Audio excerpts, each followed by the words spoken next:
അങ്ങനെ മൂൺലൈറ്റ് എന്ന ഹോട്ടലെത്തി. ഞാനിത് ബുക്ക് ചെയ്തതാണ് നേരത്തെ തന്നെ. അത്യാവശ്യം കുഴപ്പമില്ലാത്ത നീറ്റായിട്ടുള്ള ഹോട്ടലാണ്. റിസപ്ഷൻ ലോബിയിൽ ആണ് കാണുന്നത്. ഇത് കംപ്ലീറ്റ് മാർബിളിൻ്റെ സംഭവങ്ങളാണ്. ചെറിയ ചെറിയ സോവനീസാണ്. ഇവിടെ എല്ലാം മാർബിൾ ഏരിയയാണ്. മാർബിൾ മൗണ്ടൻസ് കുറേയുള്ള സ്ഥലമാണ് ഈ പറഞ്ഞ ഡനാങ് എന്നൊരു സ്ഥലം. പല വെറൈറ്റിയിൽ പല കളറിൽ ഒക്കെ നമുക്ക് കാണാം. ഇതിനൊക്കെ ഒരു 40,000 50,000 ഡോങ്ങൊക്കെയാണ് വില ഓരോ ചെറിയ ഐറ്റത്തിന്.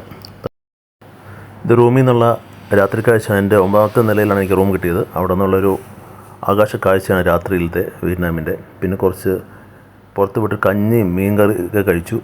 കണ്ടിട്ട് കഴിക്കാനൊന്നുമില്ല, പക്ഷേ കഴിച്ചപ്പോൾ നല്ല രുചിയുണ്ടായിരുന്നു. പിന്നെ കുറച്ച് ബിയറൊക്കെ വാങ്ങിച്ച് റോട്ടിൽ കൂടെ നടക്കാമെന്ന് വിചാരിച്ചു. റോഡൊക്കെ അത്യാവശ്യം നല്ല നീറ്റായ റോഡാണ്. വൈകുന്നേരം റോട്ടിൽ കൂടെ ഇങ്ങനെ നടക്കുക എന്ന് പറഞ്ഞാൽ ഒരു പ്രത്യേക രസം തന്നെയാണ്. സാധാരണ കള്ളുടിക്കാത്ത ഞാൻ ഇങ്ങനെ പുറത്തൊക്കെ പോകുമ്പോൾ ബിയർ കഴിക്കും. ബിയർ രസമാണല്ലോ കുറച്ച് കാലത്തേക്കൊക്കെ. അങ്ങനെ ബിയർ കഴിച്ചുള്ള യാത്രയിൽ നമുക്ക് സമയമൊന്നും അറിയില്ല, നടന്നു പോകണതും അറിയില്ല. അങ്ങനെ ഒരു രസം. സിറ്റി പല സെക്ഷനായിട്ട് അവർ തിരിച്ചിട്ടുണ്ട്. സ്ഥലത്ത് ടെക്സ്റ്റൈൽ ഷോറൂം ആയിരിക്കും, ചില സ്ഥലത്ത് നമ്മുടെ ഫുഡിൻ്റെ മാത്രം ഏരിയ. അങ്ങനെ ഒരു സെക്ഷൻ ടൗൺ പ്ലാനിങ് നന്നായിട്ടുണ്ട്.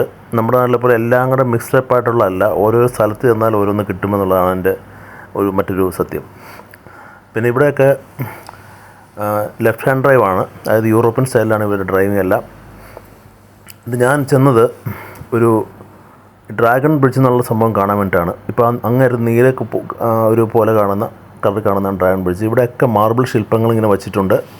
ഈ ഏരിയയൊക്കെ ഇങ്ങനെ ഈ രാത്രി ഡ്രാഗൺ ബ്രിഡ്ജ് കാണാൻ വേണ്ടിയിട്ട് ആൾക്കാർ വന്ന് നിൽക്കും. ഇത് ഭയങ്കര ഫേമസ് ആണ്. പല രാജ്യങ്ങളിൽ നിന്ന് ഇവിടെ വന്ന് നിൽക്കാൻ വേണ്ടി തന്നെ ആൾക്കാർ വരുന്നുണ്ട്. ആ നീല പോണ ഒരു ഡ്രാഗണാണ്. ഡ്രാഗണിൻ്റെ ഷേപ്പിലൊരു ബ്രിഡ്ജ് ഉണ്ടാക്കി വെച്ചെങ്ങനെയാണ്. ഈ നീല കളർ മാറി മാറി വരും. മഞ്ഞയാവും, പിന്നെ തീയുടെ കളറാവും, പിന്നെ ഡ്രാഗണിൻ്റെ തലയിൽ നിന്ന് തീ തുപ്പും. ഇപ്പോൾ തീ തുപ്പിയിട്ടാൽ പുക തന്നെയാണ് കാണുന്നത്. ഇപ്പോൾ പച്ച ഡ്രാഗണാണ് തീ തുപ്പിയത്. ഇത് ശനിയും ഞായറാഴ്ചയും മാത്രമേ ഇവിടെ ഇങ്ങനെ തീ തുപ്പണ പരിപാടിയുള്ളൂ, ലൈറ്റ് ഇടുന്നുള്ളൂ. ബാക്കിയുള്ള ദിവസങ്ങളൊക്കെ ചുമ്മാ ബ്രിഡ്ജ് മാത്രമായിരിക്കും. ശനിയാഴ്ച ഞായറാഴ്ച ആകുമ്പോഴേക്കും ഡ്രാഗണ് ജീവൻ വയ്ക്കും, അത് തീ തുപ്പി തുടങ്ങും.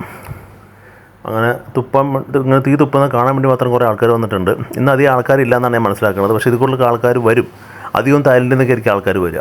തായ്ലൻഡിൽ നിന്ന് ഇങ്ങോട്ടേക്ക് ഏതാണ്ട് 1.5 മണിക്കൂറുള്ളെന്നാണ് ഞാൻ കേട്ടത്. അപ്പോൾ അവർക്ക് ഇവിടെ വരാനും കാണാനൊക്കെ രസമായിരിക്കും. ഇവിടെ തായ്ലൻഡ് മാത്രമല്ല, കംബോഡിയ, അങ്ങനെ പല സ്ഥലങ്ങളിൽ നിന്നൊക്കെ ചൈനയിൽ നിന്നൊക്കെ ആൾക്കാർ വരുന്നുണ്ട്. ഒക്കെ അധികം ദൂരമില്ലാത്ത സ്ഥലങ്ങളാണ്. ഇതെല്ലാം മാർബിൾ ശില്പങ്ങളാണ്. കാരണം ഇവിടെ ഈ ഒരു സിറ്റി, ഡനാങ് സിറ്റി എന്ന് വെച്ചാൽ മാർബിളിൻ്റെ സിറ്റി എന്ന് വേണമെങ്കിൽ പറയാം. മാർബിൾ സ്കൾപ്ചേഴ്സ് ഇഷ്ടം പോലെ ഉണ്ട്. അത് ചെയ്യുന്ന ശില്പികളും ധാരാളമുള്ള നാടാണ്. ഇവിടെ ഏറ്റവും ചെറിയ മിനിയേച്ചർ വേർഷൻ തൊട്ട് ഏറ്റവും വലിയ വേർഷനിലുള്ള ഇതുവരെ കിട്ടും ഇവിടെ. നമ്മുടെ മാർബിൾ ശില്പം വരും. അവിടെ തീ കത്തണുണ്ടില്ലായിരുന്നു. തീ തുപ്പണയാണ് ഡ്രാഗൺ കാണുന്നത് അങ്ങേറ്റത്ത്. ആ ഡ്രാഗണിൻ്റെ തലയാണ് അവിടെ. ബാക്കിൽ അതിൻ്റെ വാലും ഉണ്ട്. പിന്നെ ഞാനൊരു 30,000 രൂപയുടെ കരിക്കിൻ ജ്യൂസ് കുടിച്ചു. അതായത് 30,000 ഡോങ്, രൂപ എന്ന് പറഞ്ഞാൽ ശരിയല്ല, 30,000 ഡോങ്. 30,000 ഡോങ് എന്ന് പറയുമ്പോൾ ശരിക്കും അവിടെ 30 രൂപ എന്ന ലെവലിൽ നമ്മൾ നോക്കിയാൽ മതി. അവിടുത്തെ 30 രൂപ ആണ് ഇത്. കേൾക്കുമ്പോൾ ഒരു പേടി മാത്രമേ ഉള്ളൂ. അത് കഴിഞ്ഞിട്ടൊരു ലോക്കൽ സൂപ്പർ മാർക്കറ്റിൽ പോയി. അപ്പോൾ ഓരോന്നിൻ്റെ വില നോക്കിയാൽ മതി. 1,80,000 എന്നൊക്കെ പറഞ്ഞിട്ടാണ് ഡോങ് കാണുന്നത്. ആദ്യത്തെ കാഴ്ച കാണുമ്പോൾ ഒരു രസം. പക്ഷേ 2-3 ദിവസമൊക്കെ ആകുമ്പോഴേക്കും ഇതൊക്കെ യൂഷ്വലായിട്ട് മാറും. പിന്നെ ഇതൊന്നും വലിയ പ്രശ്നമുള്ള കാര്യമൊന്നുമല്ല. അപ്പോൾ അതൊന്ന് കാണിക്കാൻ വേണ്ടി ഞാനൊരു ലോക്കൽ സൂപ്പർ മാർക്കറ്റ്. രാത്രി കണ്ട ആ ഡ്രാഗൺ ബ്രിഡ്ജ് നമുക്ക് രാവിലെ തന്നെ കാണാം. രാവിലത്തെ വിയറ്റ്നാം ഒരു നല്ലൊരു കാഴ്ചയായിരിക്കും. പ്രഭാതം പൊട്ടിവിടുന്നപ്പോൾ കാണുന്ന കാഴ്ചയാണ്. നൈറ്റ് ലൈഫാണ് എല്ലാ സിറ്റിയിലും കാണാൻ രസം. രാവിലെ അങ്ങനെ ബിൽഡിംഗ് നിൽക്കുന്നേ ഉള്ളൂ, പക്ഷേ രാത്രി നമ്മൾ ലൈറ്റൊക്കെ വരുമ്പോൾ അടിപൊളിയായിരിക്കും.